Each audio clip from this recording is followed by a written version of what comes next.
What's going on, people? This is Tech Tree here, and today's video is gonna be an update on the release of OS X Lion. So I just came across this on the web and I posted it on my blog as well. Like always, the first things I get to know would be on my blog at techtreehome.blogspot.com. Make sure to check that out. Always once a week, once a day, probably once an hour. That would help me out. And as you can see, I was listening to some tunes right there. Okay, bye-bye. So if you open up our blog at techtreehome.blogspot.com again, I'll leave this link in the description to this post directly.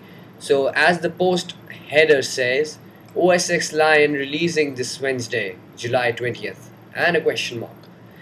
So this update comes from macrumors.com and it's on my blog as well.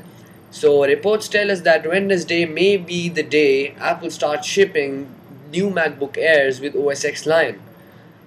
So the source actually quoted, we actually wrote the quote from our source so that you guys don't say anything about it.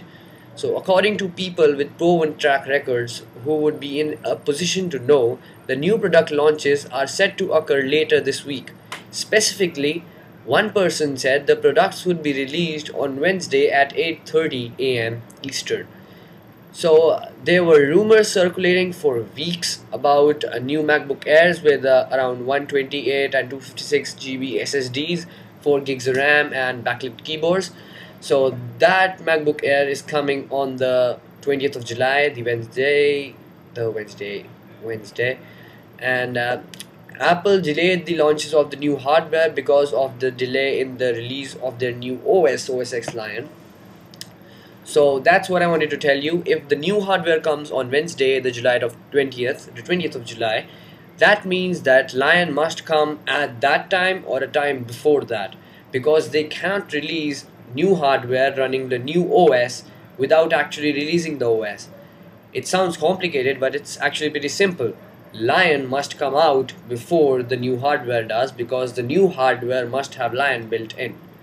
So the other hardware that is rumored to come in are the new LED displays, which would have Thunderbolt ports, which was also posted in our blog. New Mac Pros with Thunderbolt ports and some improved features, which was also on our blog. Links are there on the blog's post directly. So, and there's also a possibility of a Mac Mini, but that's not really confirmed. That wasn't in a post really, so I just wrote that down because there is a possibility and you guys should know. All of these new hardware would basically have high-speed connectivity Thunderbolt ports, which were earlier missing, but they have it in the new iMacs and they have it in the new MacBook Pros. Like this one, it has the Thunderbolt port right in the side. So this update tells us that OS X Lion comes on the 20th of July. Be sure to check this channel out, subscribe to know when it comes out, enter my giveaway, and you can follow us on Google+, you can follow us on Facebook, you can follow us on Twitter by the links in the description. And if you wanted to make a Google+ account, that can be done. Just follow our videos and you would know. Hit the subscribe button above, helps me out, makes me make more videos like this one and update you guys with whatever news I have. Thank you guys. This is Tech Tree Home and this was a Lion release video. We cool, man. We cool.